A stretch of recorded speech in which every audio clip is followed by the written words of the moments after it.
Berapa yang mudah-mudahan jadi bahan renungan kita.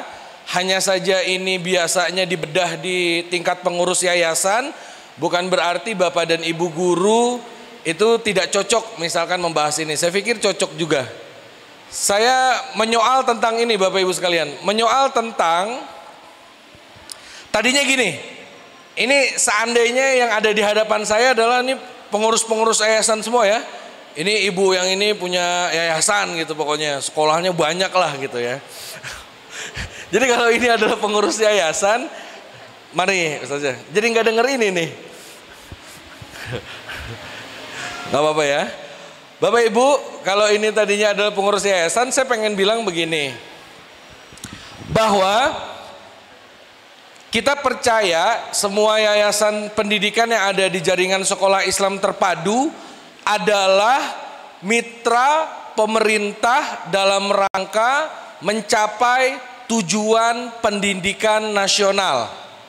Angkat tangan yang hafal tujuan pendidikan nasional dengan titik komanya. Masalahnya di tujuan pendidikan nasional tuh nggak ada titik koma gitu, terakhir doang titiknya gitu. Bapak Ibu, ada yang masih ingat tujuan pendidikan nasional? Ustaz Adi, ingat Ustaz? Mencerdaskan kehidupan bangsa gitu ya. Ada lagi? Bapak Ibu, tujuan pendidikan nasional ada di Undang-Undang Dasar 1945, dijelaskan juga dalam pasal 31, dijelaskan juga dalam Undang-Undang Sistem Pendidikan Nasional nomor 20 tahun 2003, pasal 5, nanti akan kita temui tujuan pendidikan adalah. Jadi ada soal dalam pendidikan nasional kita. Dalam Undang-Undang Sistem Pendidikan Nasional nomor 20 tahun 2003 pasal 5 menyebutkan tujuan pendidikan adalah secara kalimat umum mengantarkan peserta didik atau menghendaki tujuan pendidikan nasional kita menghasilkan anak didik yang beriman, bertakwa dan akhlak mulia. Ada 3 poin. Walaupun setelah itu ada kalimat yang cakap teknologi, demokratis, kayak gitu-gitu tuh ada tuh. Soalnya adalah Bapak Ibu sekalian, soalnya adalah kenapa kalau tujuan pendidikannya untuk mencapai iman, takwa dan akhlak mulia, kenapa pas siswa kelas 6, kelas 9 atau kelas 12 itu tidak ada ujian keimanan. Dan tidak ada ukuran-ukuran ketakwaan. Dan kenapa siswa juga tidak diuji masalah akhlaknya. Padahal tujuan pendidikan nasional itu menghasilkan itu gitu loh. Maka Bapak Ibu sekalian, adalah tahun 2003 barangkali ini menjadi satu titik tolak ketika komunitas dakwah pendidikan itu berkumpul, berkonsolidasi, muncullah namanya Forsil, Forum Silaturahim Sekolah Islam. Sebelum namanya Jaringan Sekolah Islam Terpadu nih, itu namanya Forsil. Kemudian Forsil ini ada benar-benar menjawab kebutuhan masyarakat bahwa ada yang tidak inherent, ada yang tidak selaras antara praktik pendidikan dengan output atau hasil pendidikan yang terlaksana pada sekolah-sekolah umum. Kenapa tujuan pendidikan nasional menciptakan orang yang beriman, bertakwa dan akhlak mulia, tapi dalam prosesnya semua itu tidak ada. Kalaupun ada minor dan itu tidak pernah diujikan. Adalah JSIT yang tampil di hadapan publik untuk memiliki SKL. Standar kelulusan itu dirumuskan dengan sangat konkret. Misalkan SKL-nya adalah menghasilkan siswa-siswi yang berakidah lurus misalkan. Itu ada tuh parameter siswa yang berakidah lurus. Atau siswa yang beriman, itu ada tuh ukurannya. Selain ada ukurannya, di tengah-tengah proses pendidikan itu ada. Selain ada dalam proses pendidikan, itu juga diuji. Dan itu dikuatkan dalam setiap proses yang ada. Oleh karena itu Bapak Ibu sekalian, saya masih meyakini bahwa komunitas atau organisasi yang kita cintai ini, Jaringan Sekolah Islam Terpadu, adalah satu produk pasca reformasi, satu produk dari anak bangsa atau karya anak bangsa untuk membantu dan menjadi mitra pemerintah dalam rangka menyelenggarakan pendidikan dan bahkan mencapai tujuan pendidikan nasional itu sendiri. Hanya saja Bapak Ibu sekalian, konsekuensi sekolah private, konsekuensi sekolah swasta adalah hampir 100%, saya katakan hampir 100% sumber dananya mau tidak mau adalah dari masyarakat. Alhamdulillah pemerintah memiliki program misalkan BOP atau bantuan operasional sekolah ada juga. Barangkali ini adalah bentuk perhatian pemerintah kepada sektor private atau sekolah swasta. Bapak Ibu, konsekuensi yang selanjutnya dari sekolah swasta adalah dia sangat membutuhkan partisipasi masyarakat yang sangat besar. Muncul pertanyaan, mungkinkah suatu hari lembaga yang kita cintai, lembaga dakwah yang kita cintai ini itu tidak lagi dikunjungi oleh masyarakat?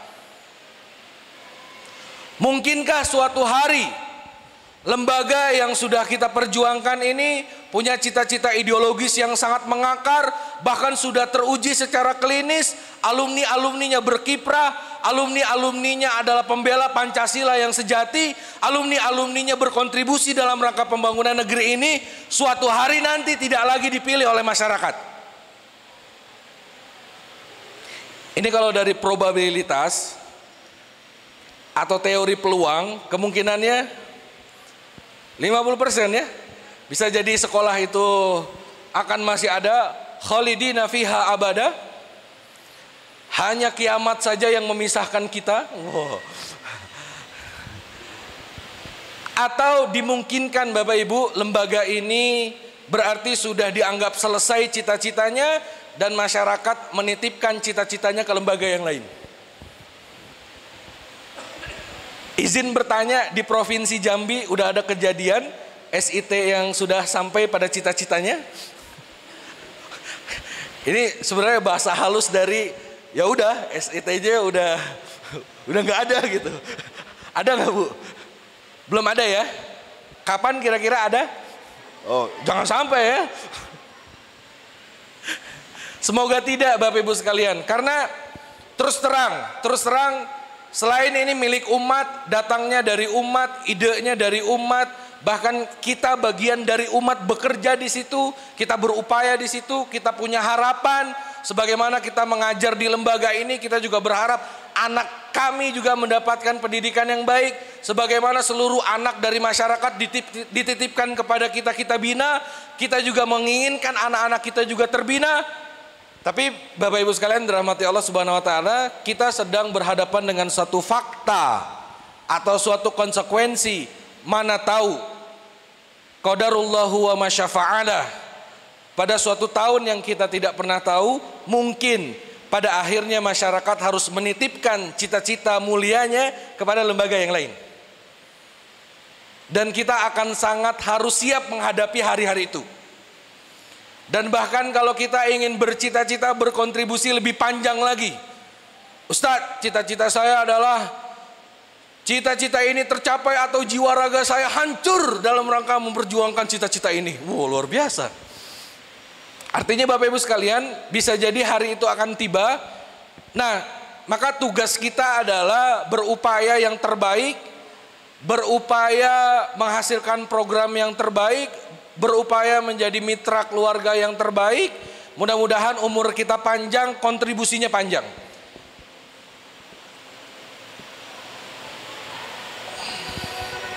Ini ada video, mudah-mudahan suaranya keluar. Ada ya? Berubah itu tidak mudah.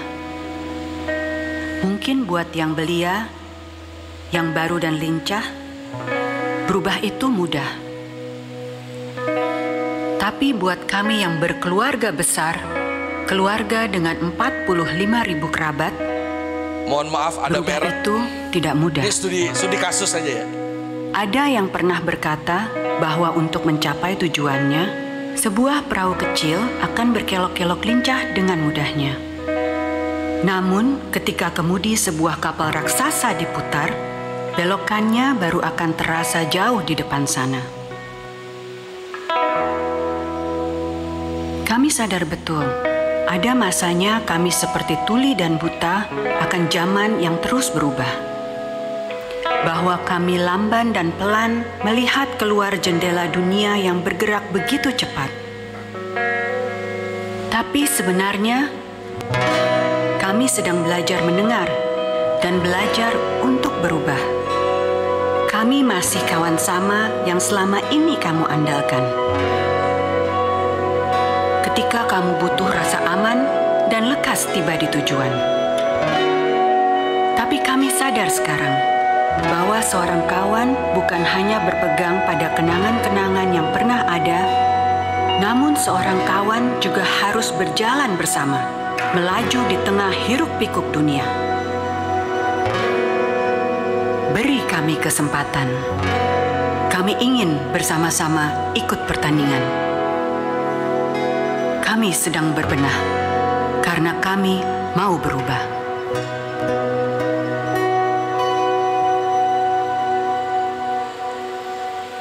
Bapak Ibu, ini suasana videonya kenapa ya? Emosi kita terpengaruh nggak sih dengan video tadi? Adalah Bu Noni Purnomo, CEO Bluebird yang baru. Jadi CEO Bluebird yang lama digantikan pasca peristiwa puncak-puncaknya moda transportasi lama yang dianggap berjaya dan raksasa itu ditantang sama anak baru. Itu dapat tantangan dari perusahaan baru, lebih lincah, dan pada akhirnya sempat tertindas, sempat kalah. Karena di kalimat terakhirnya, beri kami kesempatan untuk ikut dalam pertandingan. Kami sedang berbenah. Atau kalimat-kalimat kunci bahwa ada kalanya kami buta, bisu. Ada kalanya kami buta dan tuli. Tidak melihat kondisi di luar jendela yang begitu cepat perubahannya. Itu adalah kalimat-kalimat apologi kepada masyarakat.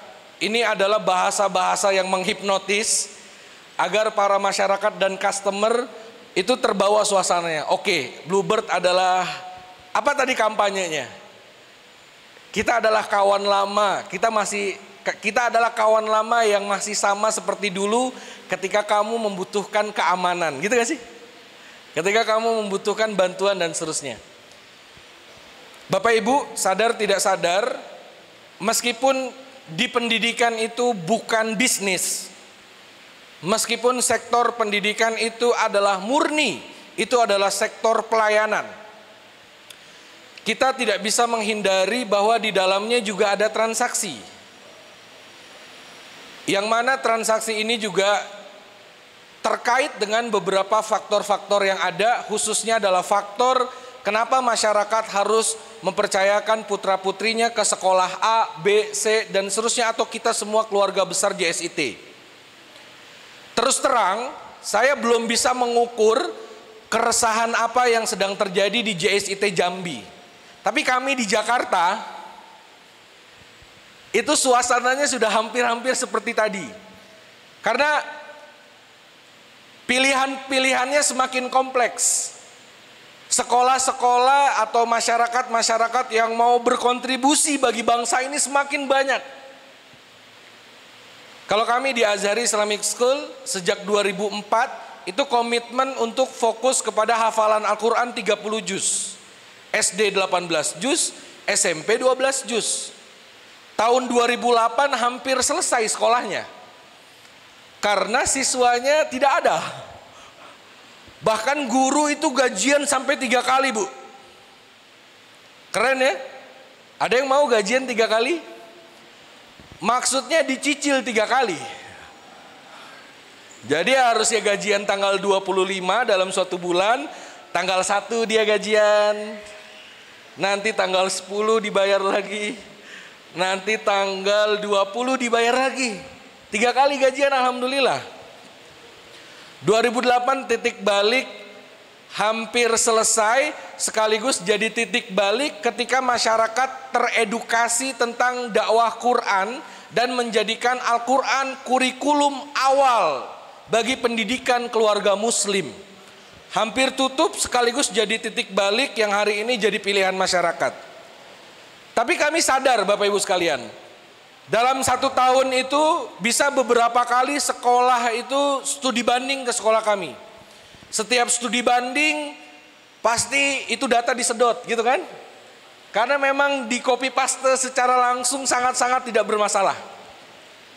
Bahkan kita sudah menyatakan suatu hari kalau masyarakat tidak datang lagi ke sekolah ini, berarti tujuan dakwah sekolah ini telah selesai dan kita harus mencari cita-cita yang lain.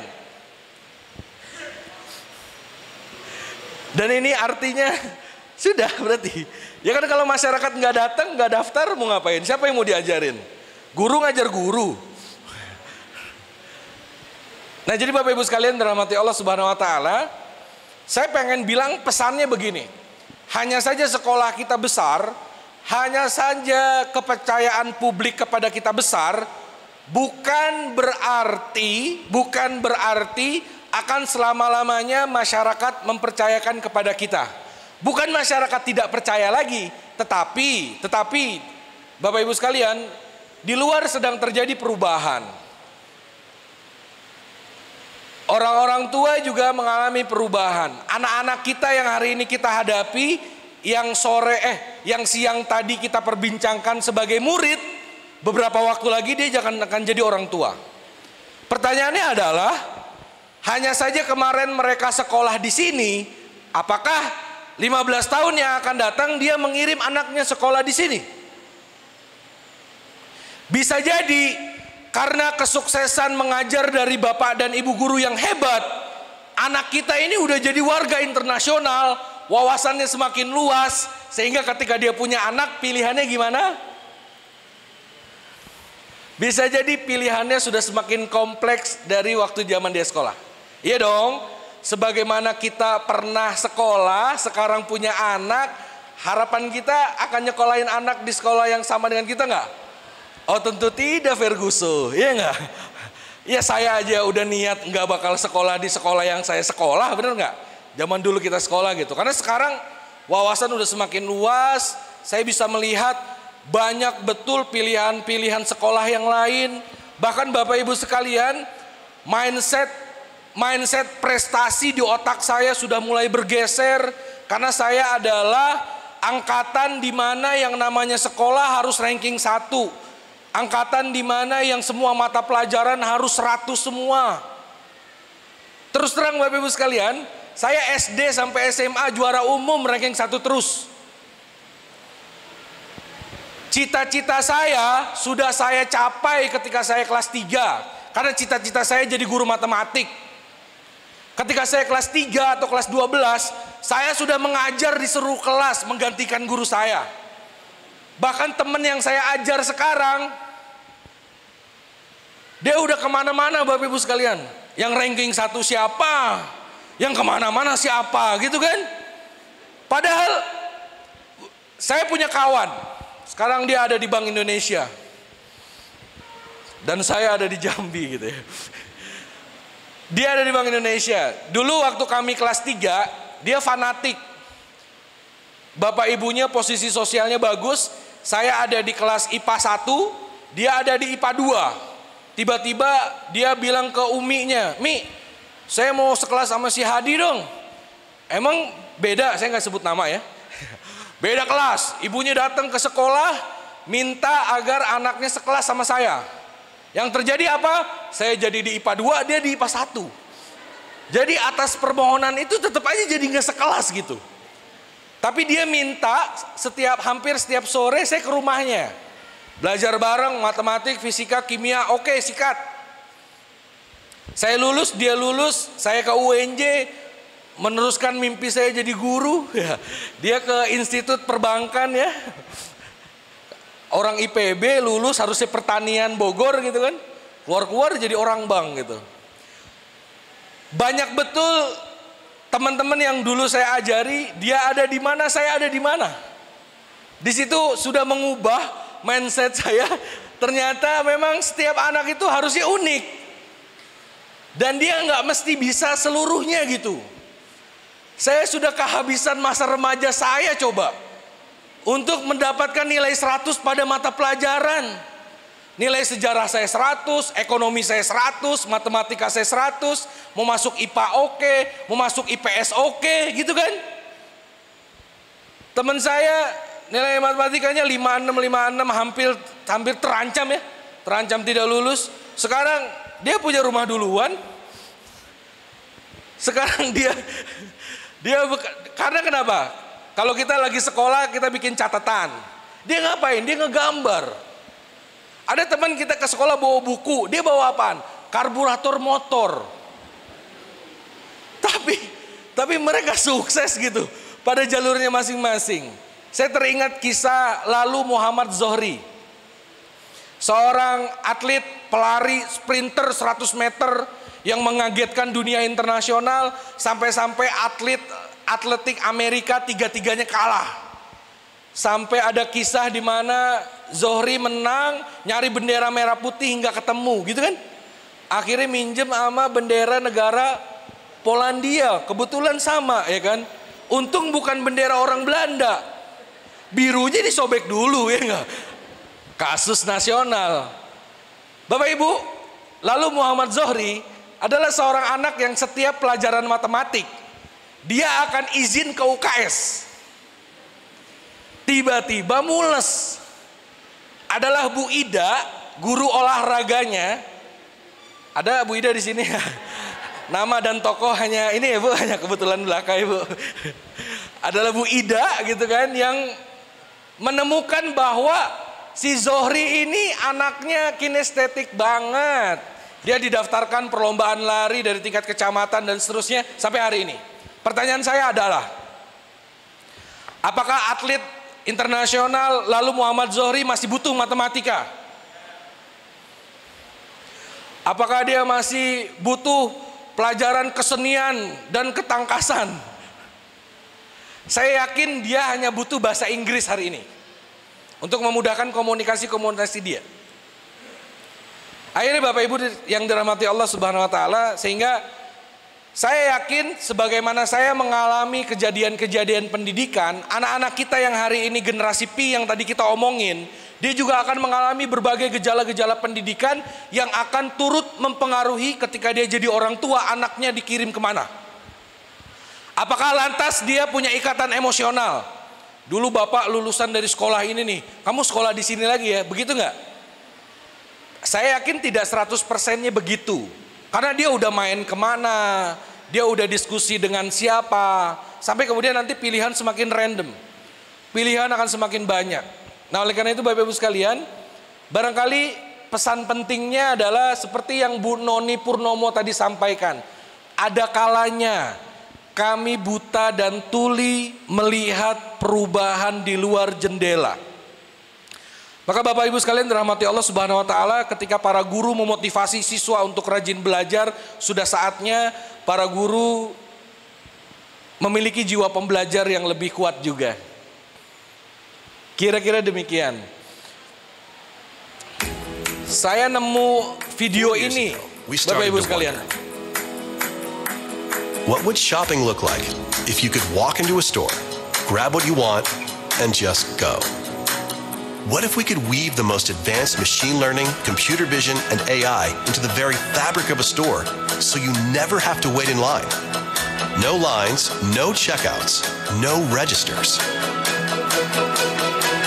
Welcome to Amazon Go. Use the Amazon Go app to enter. Then put away your phone and start shopping. It's really that simple. Take whatever you like.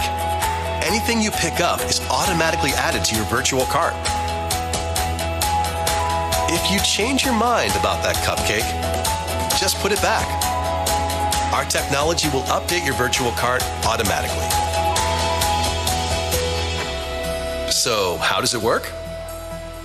We used computer vision, deep learning algorithms, and sensor fusion, much like you'd find in self-driving cars. We call it Just Walk Out technology. Once you've got everything you want, you can just go. When you leave, our Just Walk Out technology adds up your virtual cart and charges your Amazon account. Your receipt is sent straight to the app, and you can keep going. Amazon Go. No lines, no checkout. No, seriously.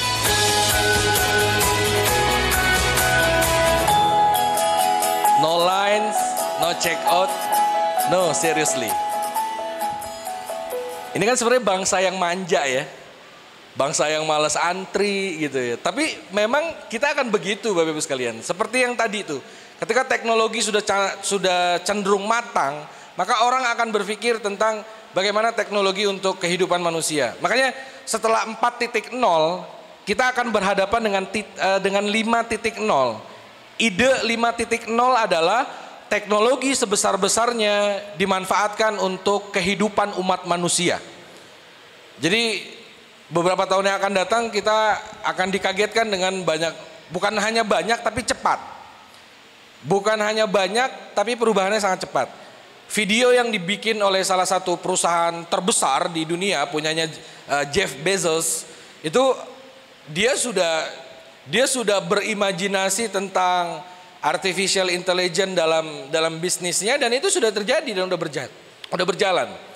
Sekarang mohon maaf, teman-teman driver sudah digantikan dengan drone atau pesawat tanpa awak hanya untuk nganterin barang. Walaupun sekali lagi, insya Allah, guru tidak pernah tergantikan dengan robot. Gitu ya Ustaz ya? Iyalah, masa yang ngajar anak-anak robot gitu. Nah oleh karena itu Bapak Ibu sekalian, di bagian ini sebenarnya saya lebih mengajak aja dan mengajukan keresahan saya. Jadi ini belum tentu ada solusinya ya. Jadi berita kurang menyenangkannya di sesi 2 ini belum tentu ada solusi dari saya. Jadi di sesi yang kedua ini lebih kepada berbagi keresahan, yang mudah-mudahan dengan keresahan itu kita semakin optimis dengan dakwah pendidikan yang kita lakukan, semakin giat lagi untuk berkontribusi bagi dakwah bagi masyarakat. Nah yang saya mau soalkan adalah pertama adalah digital dan generasi P disruption. Yang kedua ada beberapa studi kasus. Mungkin saya coba memberanikan diri, ada insight atau strategi bagaimana lembaga kita senantiasa berinovasi, dan mudah-mudahan dengan inovasi itu bisa menjawab kebutuhan masyarakat, yang dengan inovasi itu tetap bisa berkontribusi lebih panjang lagi umurnya.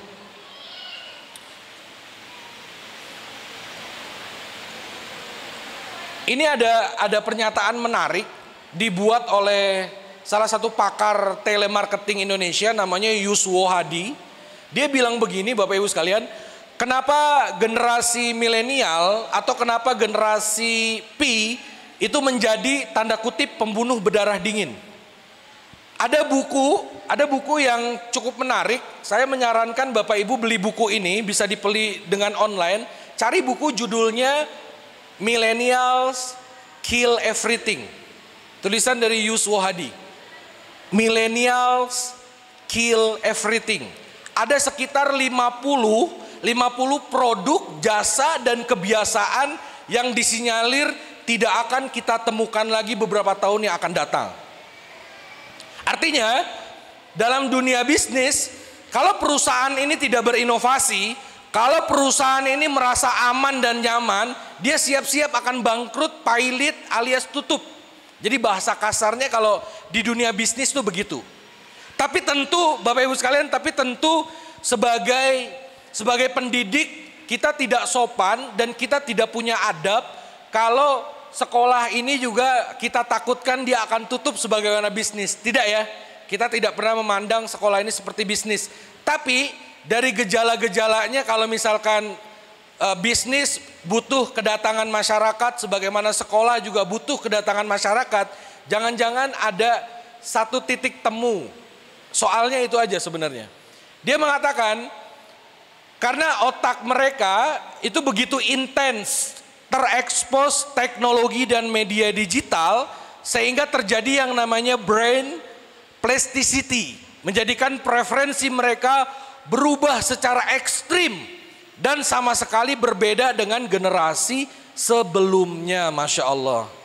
Jadi Bapak Ibu sekalian, kalau tadi Ustazah Fadilah itu menyoal tentang gadget dan bahayanya, maka Bapak Ibu sekalian, di antara dari paparan gadget itu kepada orang, ternyata mempengaruhi mindset atau cara berpikir. Seperti tadi ya, di siang hari tadi saya udah soalkan, kenapa generasi kekinian dianggap lebih tidak bisa berjuang dibandingkan generasi sebelumnya. Ya, dia sudah hadir di era teknologi sudah mapan.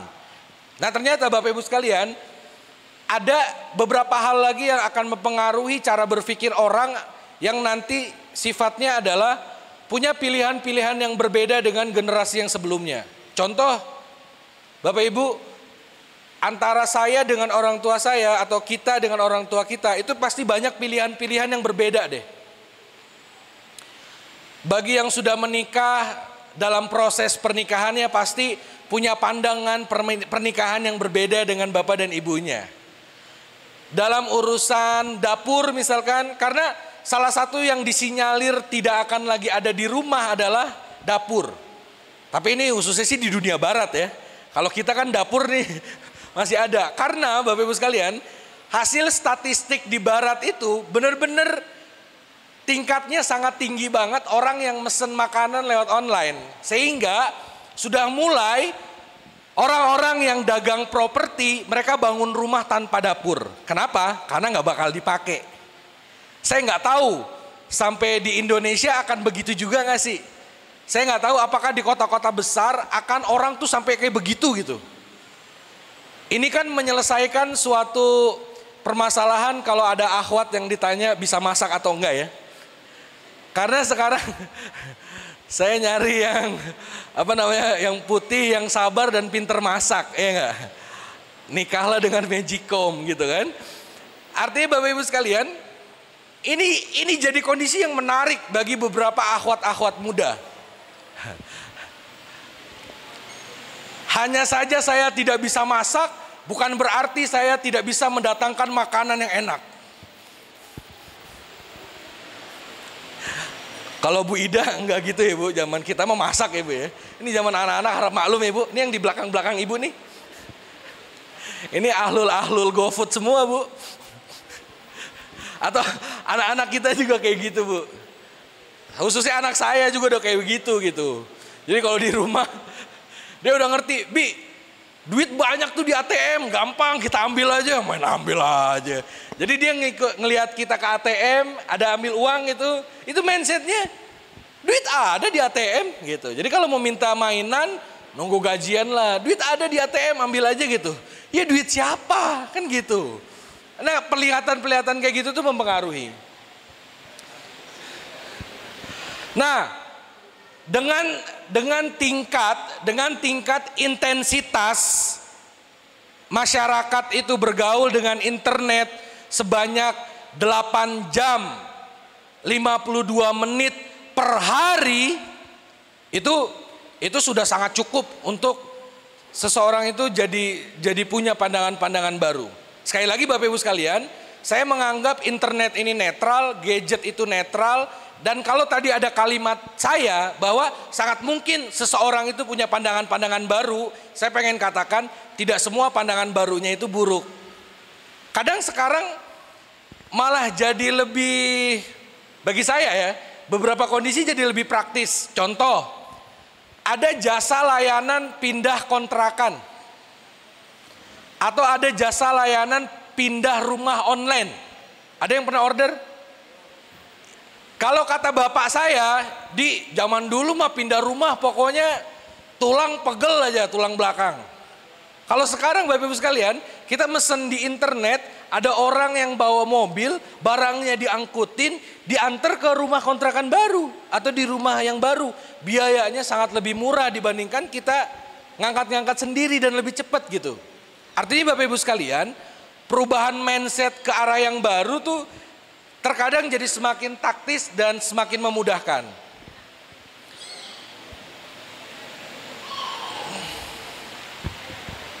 Ini masuk ke bagian yang kedua, ketika kita belajar studi kasus dari contoh yang lain. Ini perkataan dari, ini bacanya namanya gimana ya? Stephen Elop atau Stephen apa gitu ya. Ini adalah CEO Nokia. Handphone sejuta umat, ya enggak? Nah, tapi saya nggak tahu nih pronunciation atau cara penyebutan nama bapak ini nih. Ini Stephen Elop atau apa gitu ya. Pokoknya Pak Stephen lah. Ini kata Pak Stephen, dia ngomong begini. We didn't do anything wrong. Perasaan saya nggak melakukan langkah yang salah deh. Tetapi kenapa saya kalah gitu. Dia mengatakan kami tidak melakukan sesuatu yang salah, tapi entah kenapa kami kalah. Ketika Nokia tahun 2013 diakuisisi oleh Microsoft. Artinya kepemilikan Nokia sudah berubah, bukan lagi orang yang pertama, paham ya?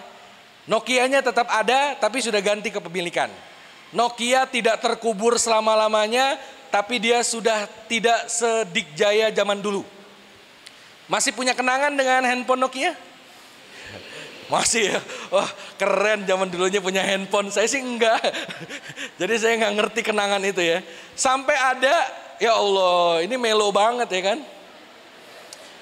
Nokia Snake Game is 7 years old now. Thank you for making our childhood awesome. Ya Allah. Ini adalah suara batin dari yang tadi punya handphone ya. Terima kasih games uler-uleran yang telah menemani galau saat hujan turun gitu ya. Yang ini kan baterainya awet ya. Di charger penuh 3 hari belum tentu habis. Gitu kan? Kadang dia multifungsi karena kekuatan fitur yang dahsyat ya. Buat ngulek, ayo ganjel truk yang mau nerobos tuh bisa. iPhone atau beberapa handphone gaya-gayaan. Charger sekarang itu bisa ini ya, dicolok kayak gimana pun bisa diputar balik. Hey, apa kabar Nokia? Saya adalah generasi di mana charger tuh diputer-puter masih nyolok gitu. iPhone X bilang kita water resistant, kita anti air. Apa kata Nokia? Kita anti tsunami teman-teman. Nokia connecting people, ya enggak? Yang sekarang udah nggak ada gitu.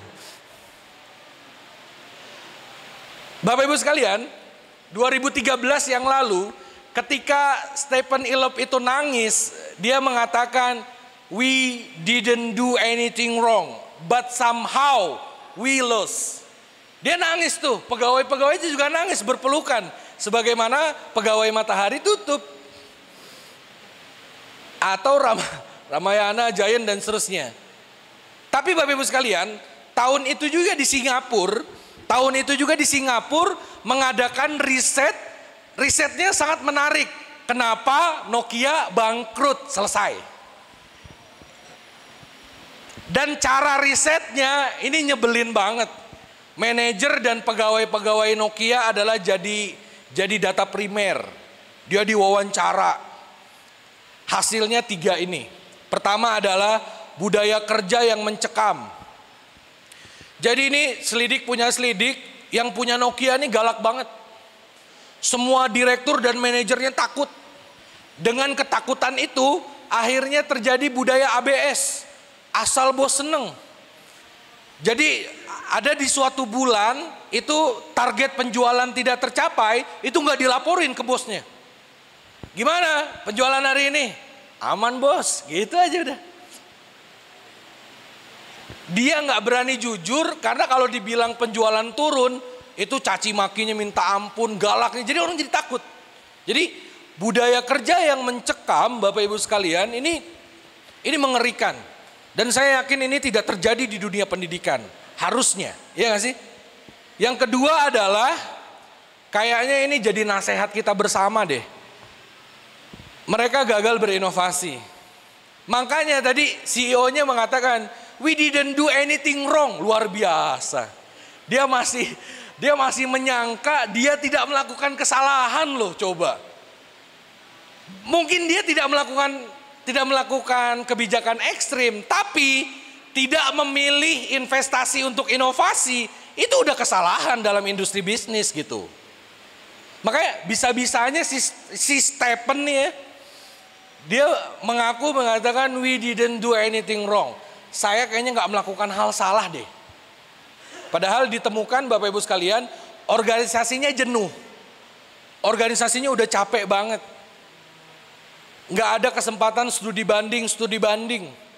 Nggak ada kesempatan untuk memperbaiki produk yang namanya Symbian. Dia kan pakai operating system namanya Symbian. Itu udah payah banget gitu. Kemudian yang paling fatal bisa jadi adalah ketika Nokia menolak untuk gandengan dengan Android, kayaknya itu paling fatal. Itu yang membuat Nokia collapse ketika Symbian itu di challenge dengan Android dan dia menolak. Akhirnya Google yang pakai. Besarlah orang ini gitu. Nah, yang ketiga adalah belajar mendengar. Bapak Ibu sekalian, ada yang mengatakan bahwa kritik adalah riset gratis. Bapak Ibu pernah dikritik? Ada yang bilang rutin. Kasihan amat deh gitu. Saya mau ada pertanyaan penting banget deh. Saking pentingnya pertanyaan ini, Bapak Ibu hati-hati jawabnya ya.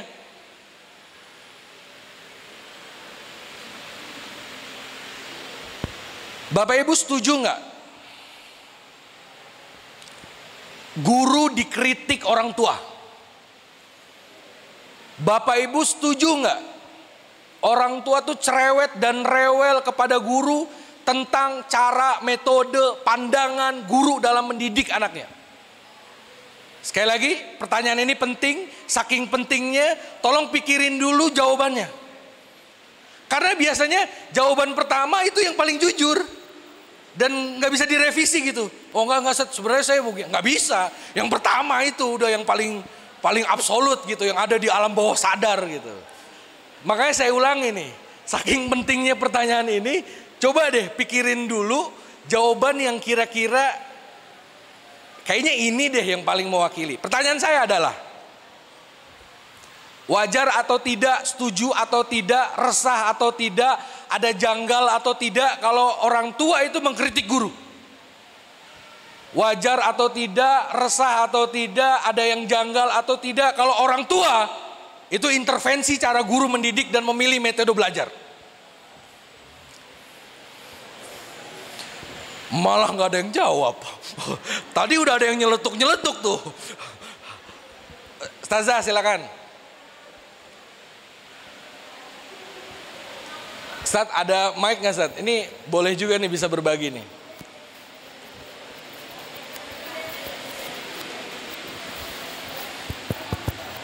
Jadi ini bicara di hadapan guru, ntar kalau ada umur, ada kesempatan bicara di depan orang tua. Saya mau ngomong juga sama orang tua nih. Kita sikat-sikatin nih, mau nggak ya? Gimana Ustazah?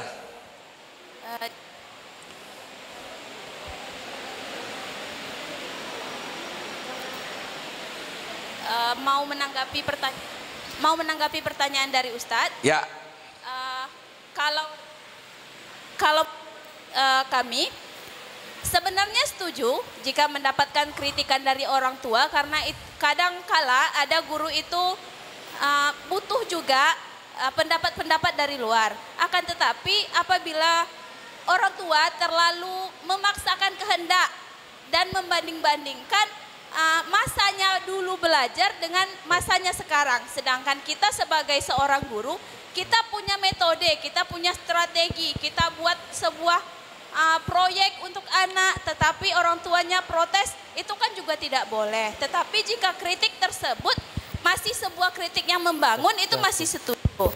Jadi kalau mau dibilang, Ustadz, pertanyaan dari Ustadz, setuju atau tidak setuju? Sebenarnya setuju, tapi ada alasan di balik itu. Terima kasih. Baik, aplaus ya buat Ustazah ya, Masya Allah. Ini dalam hati yang lain, wah ya begitu saat saya udah terwakili itu. Karena tadi ada yang udah setuju gitu kan. Bapak Ibu, dirahmati Allah, saya sadar betul ini di shoot dan ini live streaming. Kalau ada yang kami hormati, oh enggak ya? Oh kepedean saya ya. Bapak Ibu, kalau Bapak Ibu mendengar suara saya dan kalau wajah saya ada di frame video, saya mau bilang begini. Dalam hasanah pendidikan Islam, kita tidak pernah dikenalkan oleh para tokoh-tokoh dan gaya-gaya pendidikan Islam di mana orang tua itu intervensi terlalu dalam terkait pendidikan anak. Saya mau cerita begini. Ketika Imam Asy-Syafi'i kecil ingin diantarkan kepada Imam Malik dalam rangka belajar kitab Al-Muwatta. Apa kata Imam Malik? Ibu, ajarkan anakmu adab terlebih dahulu baru ketemu dengan saya. Ibunya protes? Ibunya protes? Ibunya marah, Bapak Ibu sekalian? Tidak. Dan ini jadi dalil betapa konten tentang akhlak atau adab itu luar biasa loh, diperhatikan dalam pendidikan Islam. Dan ketinggian atau posisi kemuliaan seorang guru itu tingginya minta ampun. Periksa dalam kitab Ta'lim wa Muta'alim. Wah, itu rumit banget. Artinya, jangankan orang tua melaporkan guru kepada polisi misalkan. Tapi Bapak Ibu sekalian, saya tidak setuju ada guru yang dipolisikan. Sekaligus saya juga tidak setuju ada guru yang melakukan kekerasan kepada siswa.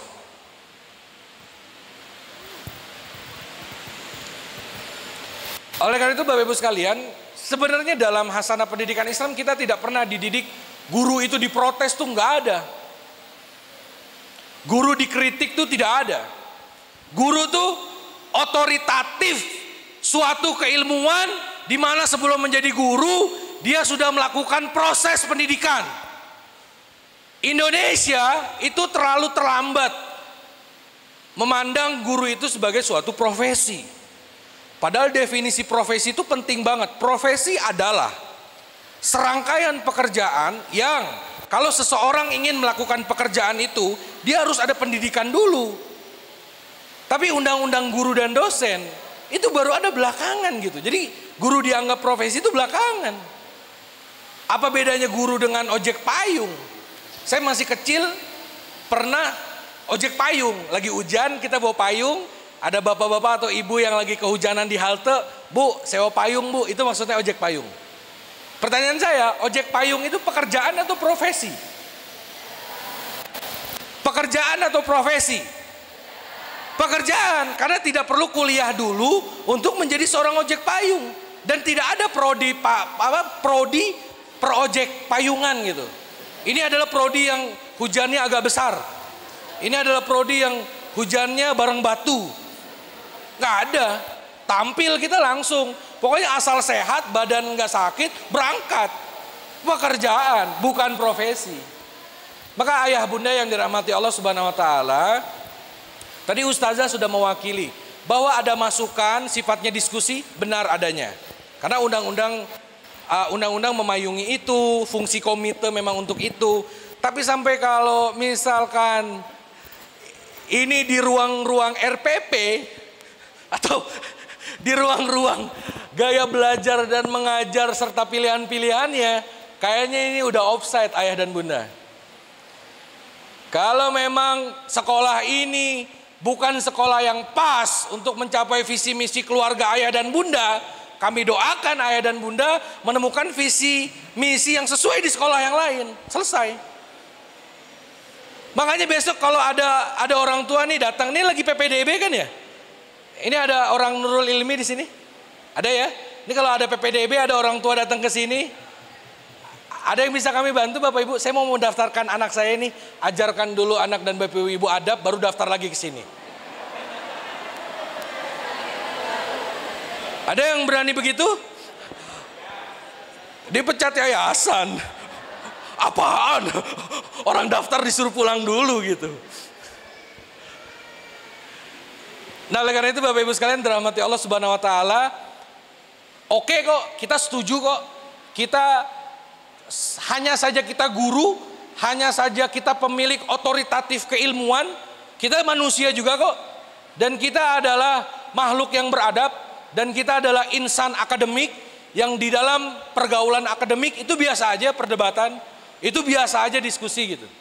Tapi ketika seorang guru yang otoritatif, pemilik keilmuannya sudah beraksi, sudah merencanakan, kasih dia kesempatan. Saya tidak percaya ada guru yang menyusun RPP untuk menyiksa anaknya. Mana ada, ya enggak? Enggak ada. Guru tuh udah enggak banting tulang juga sih. Ya pokoknya gimana lah, udah akrobat, udah baca ini, udah pelatihan ini, gimana cara mengantarkan konsep yang sangat abstrak dengan cara yang paling mudah.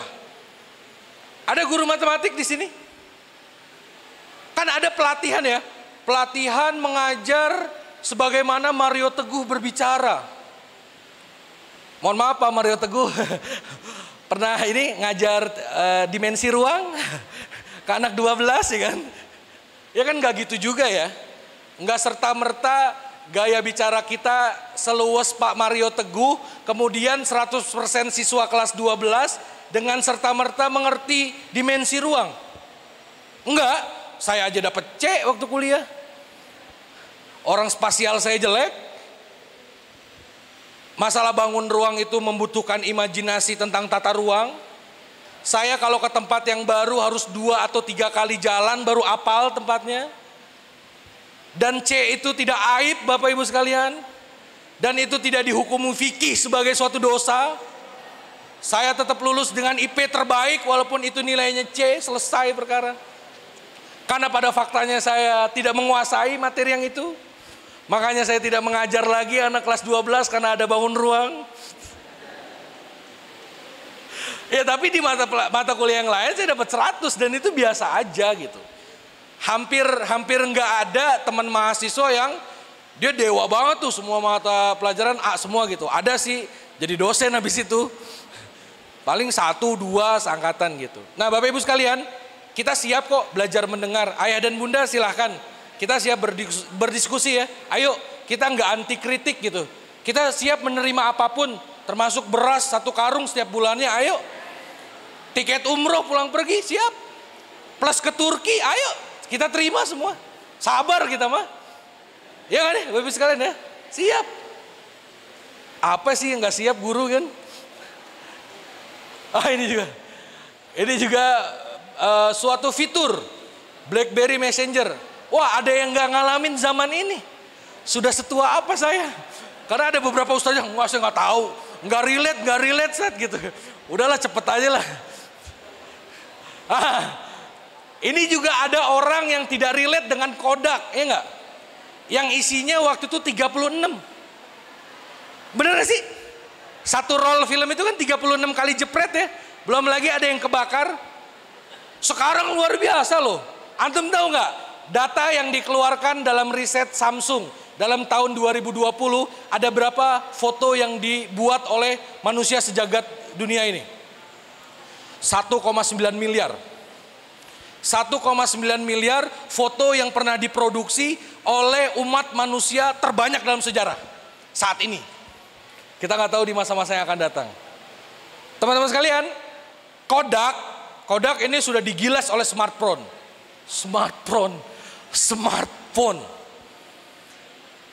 Gara-garanya waktu itu Kodak dia pede banget. Kodak percaya diri banget bahwa kita ada di dalam ingatan masyarakat. Masyarakat yang mana Pak? Gitu kan. Bapak dan ibu saya gitu. Anak-anak yang sekarang nggak ada. Handphone dia cepet. Tep upload. Karena anak sekarang foto itu untuk diupload, bukan untuk disimpan sebagai kenang-kenangan. Maka hal kedua yang bakal hilang setelah dapur adalah album foto. Ini kalau kita main ke rumah teman ada album foto, ini album foto punya siapa? Bapaknya lah.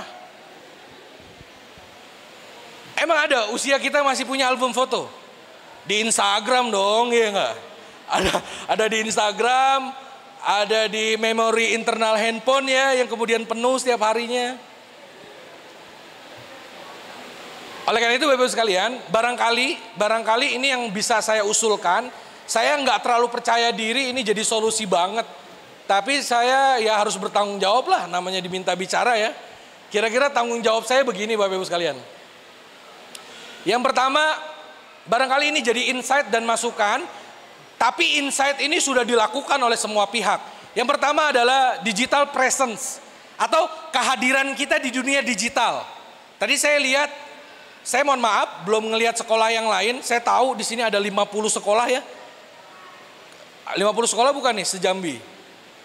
Katanya ada 50 perwakilan. Ada perwakilan dari 50 sekolah yang hari ini hadir. Tadi saya nggak sengaja ngelihat aja di Instagram akun IG-nya Nurul Ilmi. Itu 8.000 sekian followers ya, Set. Dengan 4.000 sekian postingan yang ada. Artinya digital presence-nya udah ada. Bapak Ibu, tidak ada istilah terlalu tua untuk hadir di dunia digital. Soalnya saya pernah menentang teori ini. Bapak Ibu sekalian, percaya tidak percaya, saya baru punya akun Facebook 2018 yang lalu. Jadi salah satu platform yang paling saya tidak pernah mainin ya, itu Facebook. Facebook saya buat karena saya butuh iklan berbayar. Udah alasannya gitu doang. Kalau Bapak Ibu nyari nama saya Muhammad Hadi Kusuma di Facebook, pasti postingannya dikit deh. Ya karena nggak diapa-apain gitu. Oleh karena itu Bapak Ibu sekalian, saya mengajak bagaimana caranya kita juga hadir di dunia digital ya. Silakan bikin akun masing-masing. Saran saya Bapak Ibu yang berprofesi sebagai guru, kayaknya lebih bagus Instagramnya dipenuhi tentang masalah keguruan deh. Ya 1-2 hobi boleh deh gitu. Tapi jangan sampai jauh-jauh banget gitu. Ustazah guru apa? Saya guru tahfiz gitu kan. Tapi uploadannya film mulu. Drama Korea, box office, Disney Plus, Netflix gitu. Matematikanya mana kan gitu. Tapi ini tidak berlaku pertanyaannya buat saya ya. Ustaz, antum kan lulusan matematik, matematikanya mana gitu. Enggak, saya per 2013 lalu sudah banting setir jadi matematika syariah. Jadi sekarang udah lebih senang belajar bahasa Arab dan ilmu syar'inya ketimbang matematiknya gitu. Karena saya tidak meneruskan cita-cita jadi dosen, saya tidak meng-S2-kan untuk matematik, tapi saya tetap tarbiyah madal hayah, tapi materi pelajaran yang lain. Saya sudah lelah Bapak Ibu sekalian, tolong pahami saya.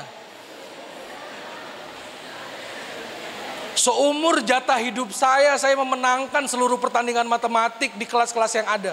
Saya lelah Bapak Ibu sekalian. Izinkan saya belajar yang lain, udah itu aja. Tolong pahami ya. Jadi pertanyaan itu nggak relevan buat saya. Ustaz, matematikanya mana? Enggak. Saya belajar yang lain. Saya lelah. Nah Bapak Ibu sekalian, ada yang belum punya akun Instagram kah, Facebook, Twitter atau YouTube? Ada Bapak Ibu? Kayaknya nggak ada ya, jadi punya semua ya. Kalau ada handphonenya tolong dibawa, follow Muhammad Hadi Kusuma. Gak ya. Tapi kita bisa bersilaturahim. Saya bisa ditemui di @muhammadhadikusuma di Instagram. Follow dijamin follow balik. Ya karena fungsi sosial media gitu ya. Saya suka bingung ada orang yang followersnya 0. Oh 5 menit lagi.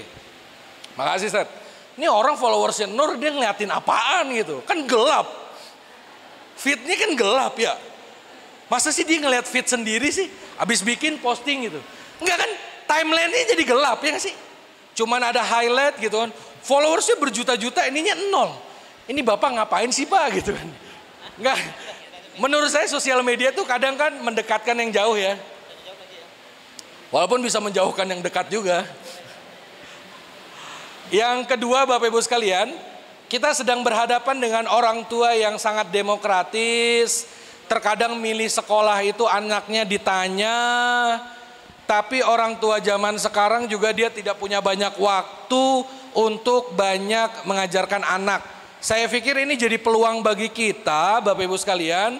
Sekolah Islam yang tetap istiqomah, memperjuangkan adab, akhlak, moral, iman dan takwa. Di samping ilmu itu sendiri, mudah-mudahan ini menjadi masih tetap ada di hati masyarakat. Amin insya Allah ya, tetap istiqomah. Kemudian yang ketiga adalah kita akan berhadapan dengan suatu zaman di mana pendidikan karakter akan menjadi isu yang pokok. Untuk itu Bapak Ibu sekalian tetap fokus. Kalau sekolah mau berinovasi, jangan lupa. Hanya saja kita berinovasi, kita tidak boleh lupa akan dasar si SIT itu sendiri. Apa sih tujuan SIT berdiri? Jadi Bapak Ibu sekalian, setelah pulang dari sini, kita terfikir inovasi, jangan lupa. Inovasi itu tidak berarti kita jadi orang yang sangat baru dari sebelumnya. Hanya saja kita berinovasi, tidak mungkin kita jadi liberal, paham nggak? Hanya saja kita berinovasi agar orang itu setuju dengan kita tidak semuanya jadi permisif. Kemudian ini akan jadi bayangan juga beberapa tahun ke depan ketika sekolah sudah islami, tapi dia juga butuh sentuhan modernitas, itu aja paling. Saya ngelihat itu. Ini yang ada berkaitan dengan pertanyaan Ustazah Fadilah tadi. Bapak Ibu, jangan-jangan setelah pandemik berakhir sekalipun tidak lantas aplikasi Zoom itu akan mati, benar nggak? Kayaknya dia akan keterusan deh. Jangan-jangan pandemik sudah berakhir, Google Classroom jangan-jangan masih jalan terus. Jangan-jangan pandemik sudah berakhir, Bapak Ibu akan tetap itu senang produksi pelajaran itu dari YouTube. Jangan-jangan meskipun pandemik sudah berakhir, komunikasi video call dengan anak, dengan teknologi, dengan gadget masih akan terus berlangsung. Oleh karena itu, ini bisa jadi udah jadi satu tatanan dunia yang baru gitu. Ini yang tadi saya sempat cerita Bapak Ibu. Di sekolah kami Azhar Islamic School Lebak Bulus, sebagai sekolah penghafal kita melakukan kajian. Bener nggak sih di dalam kelas belajar itu sangat bisa pakai teknologi? Itu aja sebenarnya kajiannya. Dari 2019 sebelum pandemik sampai 2021 ini. Pada kecerdasan spiritual dan kecerdasan intelektual melalui pembelajaran yang kreatif, dinamis, dan nah ini adalah suasana ruang kelas belajar di sekolah, Bapak Ibu sekalian. Kita coba dan kita mengkaji di kakak yang SMP dulu. Karena secara umur dia lebih bertanggung jawab dan lebih siap. Di Sekolah Lebak Bulus mampu mencetak generasi Qurani yang berbekal dan berkarakter Islami serta mampu menghadapi tantangan zaman di masa depan. Menurut saya, program Smart Classroom di SMP Azhar Islamic School Lebak Bulus ini sangat banyak membantu kami para pendidik. Media pembelajaran yang dihasilkan bisa menjadi lebih menarik, fokus perhatian siswa pun bisa lebih panjang. Hasil pembelajaran yang dihasilkan pun dalam bentuk format digital, sehingga dia akan bisa long lasting.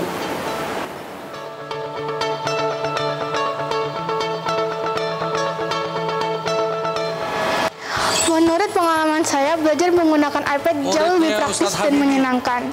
Saya sekarang mencatat pelajaran secara digital di iPad. Saya tidak lagi menggunakan kertas. Semua catatan-catatan saya simpan di iPad saya. Dalam mengerjakan beberapa tugas juga jauh lebih enak dikerjakan di iPad. Misalnya saat ada tugas membuat komik, poster, kuis, video, jauh lebih enak dikerjakan di iPad. Karena kita bisa menggunakan beberapa aplikasi, misalnya Canva, VN, Bamboo Paper, dan lain sebagainya.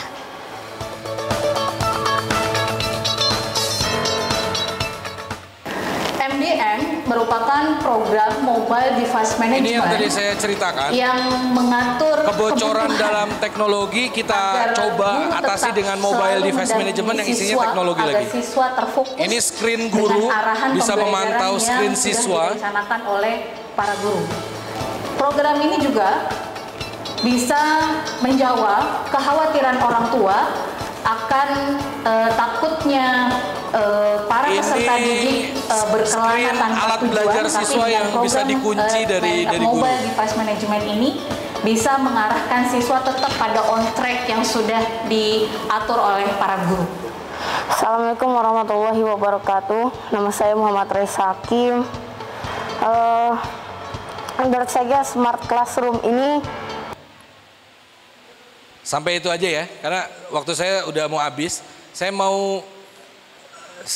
nggak punya intensi apapun, nggak punya niat apapun, kecuali ketika saya diminta bicara, paling yang saya bisa ceritakan sekolah saya itu aja. Karena saya belum tahu, mungkin di sekolah lain ada lagi inovasi yang lain. Dan belum tentu sekolah ini yang inovasinya terbaik, belum tentu juga Bapak Ibu. Tapi kami mencoba, itu aja. Kami mencoba, kami risetnya coba berjalan terus, kami coba namanya dunia pendidikan. Jadi ketika di dunia teknologi itu flash disk yang tadinya itu bentuknya ruangan, sekarang udah jadi pipih gitu ya. Tapi yang tidak berubah di zaman ini adalah ruang kelas. Ruang kelas dari zaman dulu ya udah begitu aja terus gitu. Yang kedua adalah di sekolah kita sedang mencoba, sekolah kami full day Bapak Ibu sekalian. Full day bukan boarding. Resiko full day tahu ya. Kami di Jakarta Selatan, mungkin nggak orang Jakarta Utara itu sekolah di sini? Enggak, di Jakarta babak belur banget. Jakarta Utara ke Jakarta Selatan. Ibu berangkat sahur ya, bisa jadi buka di tengah jalan. Ya karena selain panas, perjalanannya panjang, macet gitu. Jadi sekolahnya itu terbatas, hanya masyarakat tertentu aja yang bisa datang ke situ. Maka kita mau mencoba suatu ide, kita punya yang namanya Learning Management System sendiri. Kita punya LMS yang akan menggantikan Google Classroom. Kita mau mencoba menerima siswa se-Indonesia. Jadi dia dari rumah, tapi terdaftar jadi siswa di Azhari, belajarnya lewat LMS ini. Guru ngedrop materi di sini, siswa latihan di situ, dia ujian di situ, raport bisa dicetak di situ. Siswanya biarin ada di rumah. Ini Jambi lagi kita incer nih. Biarin aja sih. Halo Bapak Ibu, masuk kamera ya. Jadi Bapak Ibu rumahnya di Jambi nggak apa-apa, bisa kok sekolah di Jakarta gitu. Wah ini dibajak ya, jadi promosi sekolah gitu. Nggak, artinya kita lagi ngebayangin yang paling ekstrim. Bisa nggak sih kami di Jakarta, tapi murid kami tuh ada yang di Jayapura, ada yang di Kecamatan Batanghari Bu, di Kerinci. Dia daftar ya kan? Belajarnya di rumah. Belajarnya di rumah, ijazah kita kirim, lulus dia. Nah kira-kira begitulah ceritanya. Kalau ceritanya dipanjangin ini benar-benar jadi iklan ya. Bisa didapatkan di Play Store dan App Store. Udah habis ya Set? Baik Bapak Ibu, ini isu terakhir barangkali. Saya nitip daftarin ini.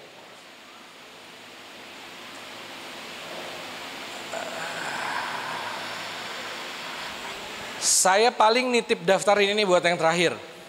Gimana kalau SIT atau Sekolah Islam kita coba mengenang kejayaan masa lalu, di mana yang namanya santri pendidikan Islam dia warga internasional.